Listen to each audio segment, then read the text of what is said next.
ব্রেকফাস্টে একঘেয়ে রুটি তরকারি খেয়ে যদি বোর হয়ে গিয়ে থাকেন, তাহলে ওটসের এই রেসিপিটা ট্রাই করে দেখতে পারেন। এটি যেমন হেলদি তেমনি টেস্টি। বাড়ির বাচ্চা থেকে বড় সবাই খুব খুশি হবে।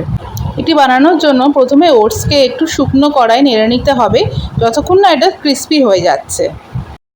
ক্রিস্পি হয়ে গেলে এটাকে ঠান্ডা করে নিয়ে গুঁড়ো করে নিতে হবে। তারপর এর সাথে টক দই এবং ওটসের 1/3 পরিমাণের সুজি মিশিয়ে নিতে হবে।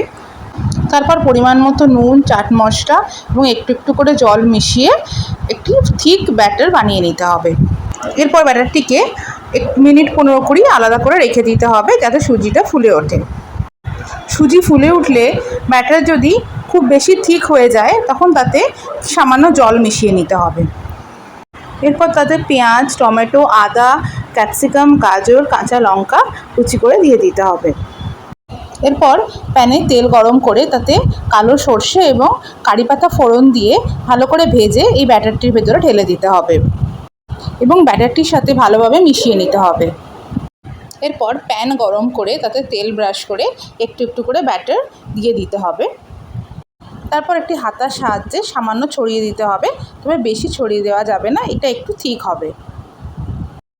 মিডিয়াম ফ্লেমে একদিক কিছুক্ষণ ভাজার পরে উল্টো দিকে সামান্য তেল দিয়ে তারপর সেটাকে উল্টে দিতে হবে। এইভাবে দুদিক ভাজা হয়ে গেলেই ওটস চিলা তৈরি।